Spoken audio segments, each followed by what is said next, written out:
So welcome back to Fair Friday. For the first case for this week, we are going back to Alabama and to a lesser known city called Bessemer. I personally never heard of this city, so if it is pretty well known in Alabama, I apologize now because I can literally count on one hand the number of times I've even been in Alabama. So, and plus also it's not one of the cities that you normally hear about when you hear Alabama.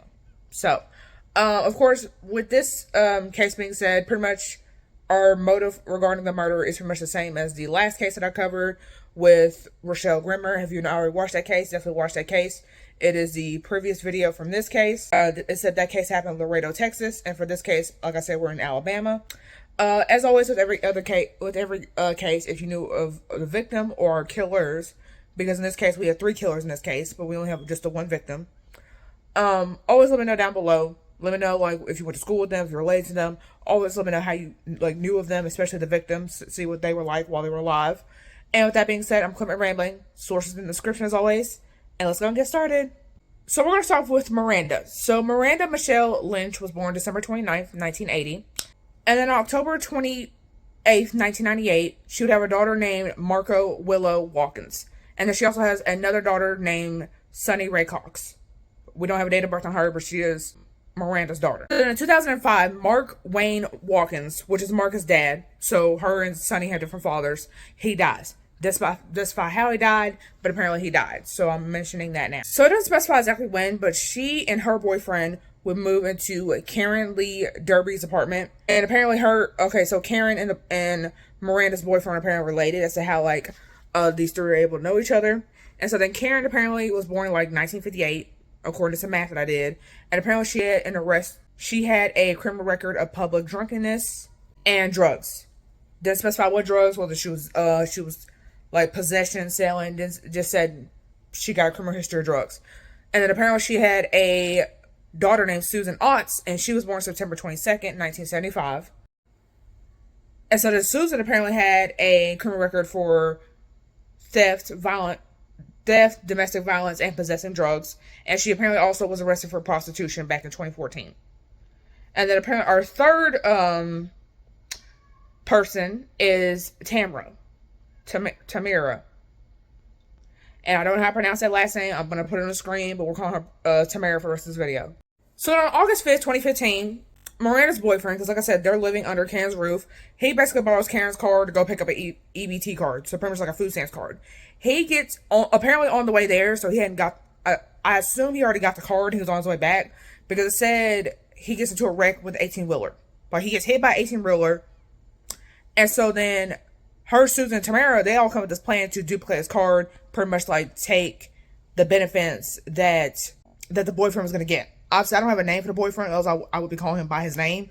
And apparently he's still alive, so I guess that's why they don't list him in the articles. The spoiler, he did survive, but they thought he was going to die. And apparently in order to like duplicate his EBT card, which is obviously illegal by the way, they needed like his social security number and like other information. So then they go to Miranda, the girlfriend, because they assume obviously you should know your boyfriend's like social security and stuff. And apparently she refuses, rightfully so, to give them this information. And I guess Karen felt entitled because like, well, you wrecked my car, so you can make it up by letting me use your boyfriend's food stamp. I assume that's what Karen was thinking. So then, obviously, as a retaliation for refusing to give them her boyfriend's information so they can steal the food stamps, they pretty much are beating her repeatedly and holding her hostage. Apparently, there would be a woman who would tell her husband go over and check the apartment because she got a voicemail from Karen basically saying that she had been, quote, working on Miranda since 8:30 that morning. And I assume it was like late in the afternoon. So she's over here like checking on Miranda's well-being out of concern. Understandably. Because Miranda apparently was getting beat with a wooden paddle, a wooden bird cage, and a ceramic piece. Didn't specify what exactly the ceramic piece was, but those are the things that they could for certain say she was getting beaten with. So the husband, because I guess they lived close enough nearby, he pulls up around 5:30 p.m. Susan and Karen are choking Miranda because she's still alive at this point, asking her for the social security number. Obviously, she ain't giving it to them, so they're over choking the shit out of her. And Tamara apparently is beating her with the wooden paddle. So then, of course, this man, who is not named, he would later claim, I guess, to the police that, oh, I did try to help Miranda. Because obviously he walked in and saw her being beaten, so he was trying to help. But they told him to leave, and he was outnumbered. And he said he would have called the police, because obviously that's what most people would do. but he didn't have a fear. So then I guess Miranda had an overseer for whatever reason. It didn't specify. And then they would have her answer the phone because obviously she didn't answer. It's going to be suspicious. And like somebody's going to get called. That's the last thing we need is like more attention. So they're having Miranda answer the overseer, but apparently her answers were like short and sounded rehearsed. From what it sounds like, I highly do believe it was rehearsed, but we can't obviously confirm that. So then 11 p.m. the same day, another married couple, apparently they come over and they see Miranda getting beat up. But they also never called for help. However, apparently police were called, but they were told that it was possible like drug activity in the area. And so they did come out, but not to that specific trailer where Miranda was getting beaten at. So then a man would apparently spend the night of August 6th there and then left around 5:30 in the morning on August 7th. So then he comes back later about like 10:30 in the morning. He knocks on the door. Karen opens the door. Like 10 minutes later, she's covered in blood. He finds Miranda dead because at this point, sadly, Miranda had passed. She's dead in the bathroom. He obviously calls the police. Police show up. So then, cause of death apparently was blunt force trauma, and she had a broken bone in her neck. And then apparently there was blood found on the washer, air conditioner, and the refrigerator. So then, of course, all three, Karen, Susan, and Tamara, are arrested.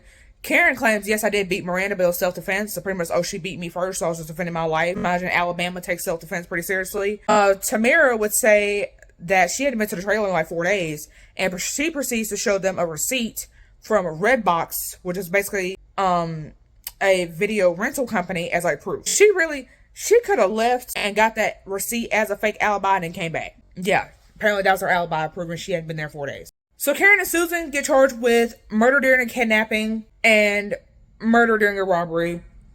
Prosecution, I guess, made it a complete deal. I don't even know. They agreed to drop the murder during a kidnapping charge because obviously Miranda's being held against her will. That is considered kidnapping. And the robbery being we're trying to steal your man's food stamp card. So Karen pleads guilty to intentional murder. Susan pleads guilty to second degree assault. So then, of course, Karen gets sentenced to life. Susan gets sentenced to 15 years with 1 year probation after she gets out. And then apparently like 534 days jail credit. And this murder happened in like 2015. So she's pretty much served like half her sentence if you think about it, which is crazy. And then apparently Tamara was like acquitted. I don't know if she testified against them in exchange for like immunity, or there wasn't enough evidence against her as to why they could legally charge her as to how she got off. But she essentially got off while Susan's over serving 15 and Karen has life. And so then Marco, another tragedy in the family. Marco, which remember that's Miranda's first daughter. She apparently was murdered in 2019. Now, they know who her killers are. They currently are in jail. But at the time of this video, they have not been sentenced. So I will try to keep track of her killers when they get sentenced. And if I can remember to, I will try to give an update. Or if anybody knows the family personally and you see this video and they have since been convicted, definitely let me know so I can let y'all know that, hey, they've been sentenced. And this is what they got. So yeah, like I said, that's the case of Miranda Michelle Lynch. Pretty much beaten over benefits, like the title says. Definitely know what you think down below. If there are any more murder cases, I guess, involving food stamps with, of course, a female killer, definitely let me know. As far as I know, like this case and the last case I covered are probably the only two, but we'll probably see more in the future, depending on, hopefully not, but know how people are, we probably will. So with that being said, that's pretty much all I have for this case. I cover fair females 3 times a week. Subscribe for more fair females, and I'll see you guys in the next one. Bye. So if I play dead, will you regret everything that you did, that you said? I don't think you understand what you're doing, and my heart's black and blue from the bruising. I feel like when I'm with